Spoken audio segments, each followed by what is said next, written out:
కృష్ణ అందరికీ స్వాగతం. బద్రీనాథ్ ధామానికి అన్ని ధామాల్లోకెల్లా ఎత్తైన ప్రదేశంలో ఉన్నటువంటి బదరికాశ్రమం. ఆ ఆశ్రమంలోనే మనం ఉన్నాము. ఇక్కడ భగవంతుడు బద్రివిశాలుగా నరనారాయణుడిగా, తర్వాత శక్తావేశ అవతారమైన వ్యాసదేవుడిగా మనకి ఇక్కడ దర్శనం ఇస్తారనమాట. అలాంటి దివ్యక్షేత్రంలో ఉన్నాము. ఇక్కడ అలకానంది చాలా ఫాస్ట్గా పరుగులు తీస్తూ ఉంది, గలగలా పారుతూ ఉంది అలకానది.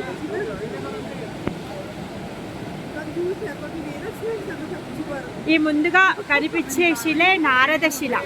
ఈ నారదుడు ఈ శిల మీద కూర్చొని గర్భోదకశాయి విష్ణువు గురించి తను తపస్సు చేస్తారనమాట. నారదులు ఎందుకు తపస్సు చేశారు అంటే, ఉన్న జీవులందరికీ కూడా వాళ్ళ యొక్క ధర్మాన్ని నేర్పించడం కోసము సాక్షాత్తు దేవాది దేవుణ్ణి ఆహ్వానిస్తాడనమాట. ఎందుకు?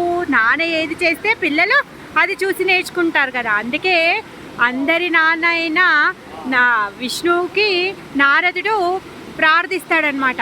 మీరు పడుకుంటున్నారు, ఎప్పుడు చూసినా ఆదిశేషుడి మీద, మరి అందరూ కూడా అదే పని చేస్తున్నారు, మరి వాళ్ళందరూ కూడా అలానే ఉంటే వాళ్ళందరూ ఎప్పుడు నీ ధామానికి వస్తారు? ఏదో ఒకటి చేయనాయనా అని చెప్పేసి అడిగినప్పుడు సాక్షాత్ దేవదేవుడే నారాయణుడిగా తను వచ్చేస్తాడనమాట. ఈ బదరికాశ్రమానికి వచ్చేసి ఇక్కడ కూర్చొని తపస్సు చేస్తున్నాడు. ఎందుకు అంటే, అందరికీ తపస్సు చేసి భగవంతుడి యొక్క ధామాన్ని చేరుకోవాలి అని చెప్పి నేర్పించడం కోసము స్వయంగా తానే వచ్చి ఇక్కడ తపస్సు చేస్తారనమాట. ఆ విధంగా అయ్యవారు వచ్చేసారు, అమ్మవారు రాలేదు. మరి ఇక్కడ తపస్సు చేస్తున్నారు బ్రహ్మచారి రూపంలో. మరి అమ్మ ఎప్పుడు కానీ స్వామి యొక్క పాదాలను వదిలిపెట్టి ఉండదు, ఎప్పుడూ స్వామి యొక్క పాద పద్మాల సేవలోనే ఉంటుందన్నమాట. అందుకే నేను ఏ విధంగా సేవ చేయాలి అని చెప్పేసి తను వచ్చి ఇక్కడ ఒక బదరికా వృక్ష రూపంలో తను మారిపోతుందన్నమాట. ఎక్కడైతే స్వామి కూర్చొని తపస్సు చేస్తున్నారో ఆయనకి రక్షణగా ఈ గాలి నుంచి, మంచు నుంచి తను రక్షణ ఇవ్వడం కోసం అనేసి బదరికా వృక్ష రూపంలో వచ్చి ఉంటుందన్నమాట. అందుకే బద్రీ నారాయణ అయ్యారనమాట. లక్ష్మీనారాయణ ఎలానో బద్రీనారాయణ అలానే అనమాట. బద్రీ వృక్షము అమ్మవారి రూపం అన్నమాట. ఆ విధంగా భగవంతుడు ఇక్కడ బద్రీనారాయణుడుగా ఇక్కడ వెలిసాడనమాట. నారదుల వారి యొక్క తపస్సు కారణంగా సాక్షాత్ దేవదేవుడు ఇక్కడ ఉన్నారు. మరి ఆ దేవదేవుడు ఎప్పుడూ శాశ్వతంగా ఇక్కడే ఉండాలి అని చెప్పేసి ఇక్కడ ఉన్నటువంటి ఋషులు, మునులు ఎవరైతే ఉన్నారో వాళ్ళందరూ తపస్సు చేస్తారు.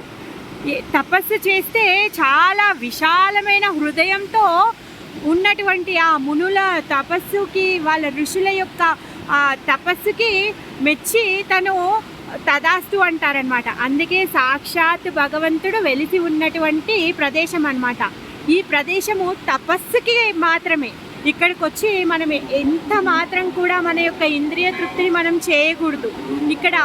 ఎందుకు అంటే సాక్షాత్ భగవంతుడు తపస్సు చేస్తూ ఉన్నారనమాట. ఆ విధంగా నారాయణుడికి బద్రీ విశాలని పేరు వచ్చిందనమాట. విశాలమైన హృదయంతో కలిగినటువంటి భక్తులు ఆయనని ప్రార్థించారు కాబట్టి వాళ్ళని కరుణించినటువంటి స్వామి బద్రీ విశాలుడు అయ్యారనమాట. ఆ విధంగా ఒక కథ. ఇంకొక కథ ఏంటి అంటే, ఫస్ట్ యాక్చువల్గా ఈ క్షేత్రం అంతా కూడా పరమశివుడి యొక్క క్షేత్రం, పర్వతరాజు యొక్క రాజ్యం అనమాట. కూతురు పెళ్లి చేసినప్పుడు శివుడికి కట్నంగా ఇచ్చేస్తాడనమాట. ఈ మొత్తం పర్వతాలన్నింటినీ కట్నంగా ఇచ్చేస్తే శివుడు ఇక్కడే ఉంటాడు. ఎందుకంటే ఈ మొత్తం హిమాలయాల్లో చాలా మంచి సుందరమైనటువంటి, తర్వాత ఇక్కడ అద్భుతమైన పూలు ఉంటాయి, వనమూలికలు ఉంటాయి, మంచు పడుతూ ఉంటుంది, సెలయేళ్ళు పారుతూ ఉంటాయి, సరస్వతి నది ఉంది, అలకానంది ఉంది, ఇంకా అక్కడ వసుంధర ఉంది, తర్వాత రిషి గంగా ఉంది. ఇవన్నీ ఇక్కడ ఉన్నాయి. ఈ పరమ పవిత్రమైన స్థలంలో ఇక్కడ శివుడు ఉంటారనమాట. ఇంకా ఇక్కడికి స్వర్గము చాలా దగ్గర. కుబేరుడి యొక్క రాజ్యం కూడా, మనం ఈ పర్వతాలు దాటి వెళ్తే కుబేరుడి యొక్క రాజ్యం ఉంటుందన్నమాట. ఆ విధంగా ఈ స్థలము ఉచితమైంది, మంచిది అని చెప్పేసి శివపార్వతులు ఇద్దరు కూడా ఇక్కడే వాళ్ళు ఒక ఇల్లు నిర్మించుకొని, భవనం నిర్మించుకొని ఇక్కడే ఉంటారనమాట. మరి నారదుల వారు ఎప్పుడైతే తపస్సు చేశారో విష్ణు వస్తున్నారు.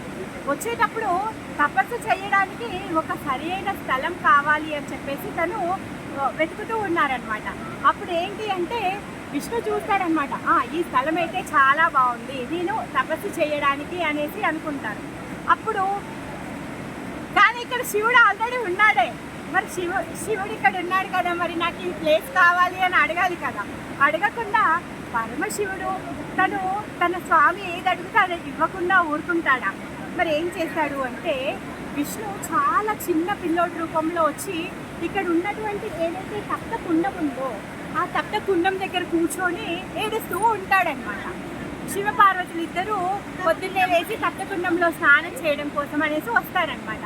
అయితే దారిలో పిల్లోడు ఏడవడం చూసి అదేంటి ఇక్కడ ఈ మంచు పర్వతాల్లో ఈ అడవిలో ఇంత చిన్న పిల్లోడు ఎలా ఉన్నాడు, ఎవరు ఎదురేసి వెళ్ళారు, ఈ పిల్లోడు ఏడుస్తున్నాడు, అయ్యో వణికిపోతున్నాడు కదా అని చెప్పేసి అమ్మ హృదయం కదా, అందుకని తను ఏం చేస్తుంది అంటే తను తీసుకొని వెళ్ళి ఇంటికి తీసుకెళ్దాము అంటుంది అనమాట.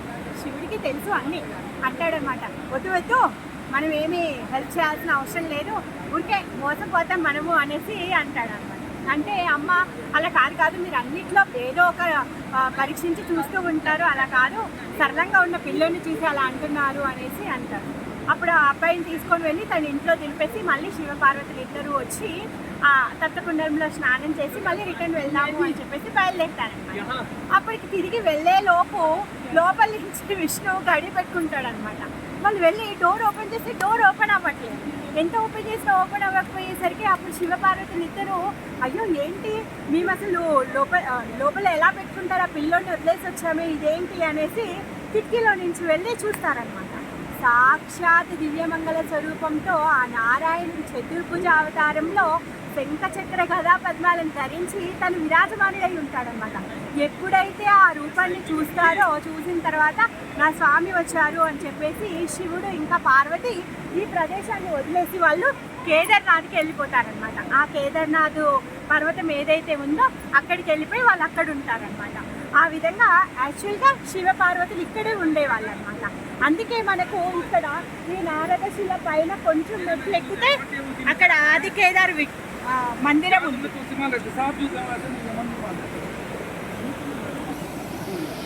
ఈ ఆది కేదార్ మందిరం ఉంది కదా, ఈ మందిరంలో ఇప్పటికీ కేదార్నాథీశ్వరుడు ఉంటారనమాట. అందుకే ఆది కేదార్ అని అక్కడ పేరు పెట్టారు.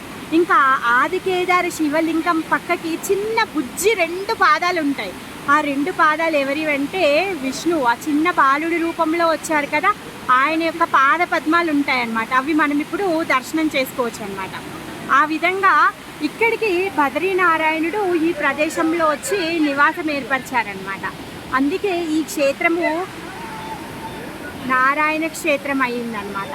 అమ్మవారు వచ్చి బదరీ వృక్ష రూపంలో ఇక్కడ ఉన్నారు కాబట్టి బదరికా క్షేత్రము అయ్యిందనమాట. ఇంక ఇక్కడ నారద కుండం కూడా ఉంటుంది. నారదశిల పక్కకి కిందగా ఒక నారద కుండం ఉంటుంది. అందులో నీళ్ళు అలకానంద కంటే ఇంకా చాలా చల్లగా ఉంటాయన్నమాట. అయితే ఎప్పుడైతే నారాయణుడు తపస్సు చేస్తూ ఉన్నాడో నారాయణుడి యొక్క తపస్సుని భంగం చేయడం కోసం కానీ ఇంద్రుడు అప్సరసల్ని పంపిస్తాడనమాట. స్వర్గలోకంలో ఉన్నటువంటి అప్సరసలందరూ వచ్చి ఆయన తపస్సుని భంగం చెయ్యాలి అనేసి అనుకున్నప్పుడు నారాయణుడి యొక్క ఉరువుల నుంచి ఊర్వశిని ఉత్పత్తి చేస్తాడనమాట. ఆమె ఎంత పరమ దివ్య అందంగా ఉంటుంది అంటే, ఎందుకంటే సాక్షాత్ దేవదేవుడి యొక్క పుత్రిక. ఆ అందం ముందు ఈ స్వర్గంలో ఉన్నటువంటి అప్సరసల అందమంతా నిర్వీర్యమైపోయిందంట. మరి అప్పుడు ఇంద్రుడు వచ్చి ప్రార్థిస్తే సరేలే అనేసి క్షమించేస్తాడు. ఇంకా ఇంద్రుడికి స్వర్గంలోకి ఆ ఊర్వశిని కూడా గిఫ్ట్గా ఇచ్చేస్తాడనమాట. అలా ఊర్వశి స్వర్గానికి వెళ్ళిపోతుంది. దానికి ప్రతీకగా ఇక్కడ చూస్తున్నాం కదా, ఇక్కడ మేఘాలు కనిపిస్తున్నాయి. ఆ మేఘాలు కనిపించే ఈ రెండో పర్వతం వెనుక ఇంకొక పర్వతం ఉంటుంది. ఆ పర్వతంనే ఊర్వశి పర్వతము అనేసి అంటారనమాట. ఆ ఊర్వశి పర్వతము ఇప్పుడు మనం చూసే నారాయణ పర్వతము, ఈ మొత్తం ఇదంతా నారాయణ పర్వతం. దాని వెనుక ఈ మంచు వెనక ఆ పర్వతం వెనుక ఇంకొక పర్వతం ఉంటుంది, నీలకంఠ పర్వతం. అవన్నీ మనం ఇక్కడ నుంచి దర్శనం చేసుకోవచ్చు అనమాట. ఇంకా ఇక్కడ నుంచి కనిపిస్తుంది కదా ఒక వాటర్ ఫాల్, ఇది వసుంధర ఫాల్ అనమాట. ఇక్కడ ఈ పర్వతం ఎక్కి మనం ఈ పర్వతానికి కొంచెం వెనుకగా వెళ్తే అక్కడ భగవంతుడి యొక్క పాద పద్మ చిహ్నం ఉంటుంది. ఎప్పుడైతే బద్రీనారాయణుడు ఈ పర్వతం మీద తన కాలు మోపాడో ఫస్ట్ స్టెప్ ఆ పాద ముద్రిక అక్కడ ఉందన్నమాట. అది చాలా హైట్ ఉంది, ట్రెక్ చేసి వెళ్ళాలి, లేకపోతే పిట్టూస్ ఉంటాయి, వెళ్ళొచ్చు. మేమైతే వెళ్ళలేదు ఇప్పటివరకు. ఇక్కడి నుంచే భగవంతుడి యొక్క పాద పద్మాలని ప్రార్థిస్తున్నాను, ఆయన యొక్క కృప అందరికీ కావాలి అని చెప్పేసి. సో ఈ నారదశిల, నారదుడు తపస్సు చేశాడు కాబట్టి నారదశిల, దానిపైననే కొంచెం పైన నారదశిల పైన ఉన్నటువంటి ఇంకొక శిల కనిపిస్తోంది కదా, ఆ శిల వరాహశిల. అది అటు నుంచి ముందు వైపు నుంచి చూస్తే వరాహ రూపంలోనే కనిపిస్తుంది అనమాట. ఎప్పుడైతే వరాహస్వామి భూదేవిని సముద్ర గర్భంలో నుంచి వెతికి తీశాడో, తర్వాత హిరణ్యాక్షుణ్ణి సంహరించాడో, అప్పుడు తను రెస్ట్ తీసుకోవడం కోసం కానీ ఇక్కడ ఒక్క క్షణం ఉంటారంట. అందుకే అది వరాహశిల. మరి అప్పుడు ఇక్కడ ఉన్నటువంటి ఋషులు మునులు అందరూ కూడా దర్శనం చేసుకున్నారు, దేవతల దర్శనం చేసుకున్నారు. కానీ ఋషులు మునులు ఆ క్షణంలో భగవంతుడి యొక్క దర్శనం అవ్వకపోయేసరికి వాళ్ళందరూ ప్రార్థిస్తారనమాట, మీరు ఇక్కడ ఉండాలి అంటే ఆయన ప్రతీకగా ఇక్కడ వరాహశిల రూపంలో భగవంతుడు ఇక్కడ దర్శనం ఇస్తూ ఉంటారనమాట. ఇంకా ఇక్కడ ఈ అలకానంద ఈ బ్రిడ్జ్ కనిపిస్తుంది కదా, దానికంటే ముందు చాలా ప్రవహిస్తుంది. మనకి ఇప్పుడు నరసింహశిల కనిపించట్లేదు, ఇక్కడ నరసింహశిల ఉంటుంది, చాలా పెద్ద శిల. అది మేము ఒక 6-7 ఇయర్స్ బ్యాక్ వచ్చినప్పుడు దర్శనం చేసుకున్న తర్వాత ఎప్పుడు దర్శనం అవ్వలేదు. ఎందుకంటే ఎప్పుడు చూసినా అలకానంద బాగానే ప్రవహించడం వల్ల అది మునిగిపోయి ఉంటుంది అనమాట.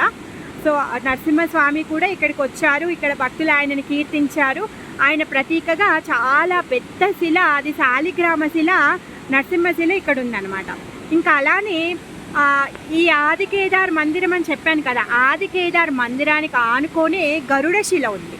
ఈ గరుడ శిల ఇక్కడ ఎందుకుంది అంటే, గరుడ ఎప్పుడైతే తను పుట్టిన తర్వాత ఇంకా భగవంతుడి యొక్క వాహనం అవ్వకముందు తను భగవంతుడి యొక్క వాహనం అవ్వాలి అనేసి, అంటే నేను ఎవరి సర్వెంట్ అవ్వాలి అంటే అందరికంటే ఉత్తమంలో ఉన్నటువంటి ఉత్తముడి యొక్క సేవకుడిని నేను అవ్వాలి అనేసి తను అక్కడ ప్రార్థిస్తాడనమాట.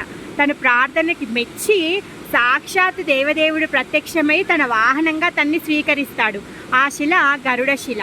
ఇంకా మార్కండేయ శిల ఉంది. మార్కండేయ ఋషి కూడా ఇక్కడ వచ్చి తపస్సు చేశారు. మార్కండేయ శిల వచ్చేసి తప్తకుండం యొక్క అడుగు భాగంలో ఉంది. ప్రభుజీ స్నానం చేసేటటువంటి ఆ కుండ అడుగులో ఈ మార్కండేయ శిల ఉందన్నమాట. ఈ పంచశిలలు ఉన్నటువంటి పరమ పవిత్రమైన స్థలము ఈ బదరికాశ్రమము. సో బద్రీ విశాలుడు ఈ విధంగా ఇక్కడికి వచ్చారు. మరి నరనారాయణులు ఏ విధంగా వచ్చారో చెప్పుకుందాం. అయితే ఇక్కడ సహస్ర కవచ అనే ఒక అసురుడు ఉన్నాడనమాట. ఆయన ఒక వరాన్ని పొందారు. ఏంటంటే ఆయనకి 1000 కవచాలు ఇంకా 1000 జతల చేతులు ఉంటాయన్నమాట. అలాంటి గొప్ప శక్తితో కలిగి ఉండి అందరినీ హింసిస్తూ ఉంటాడు.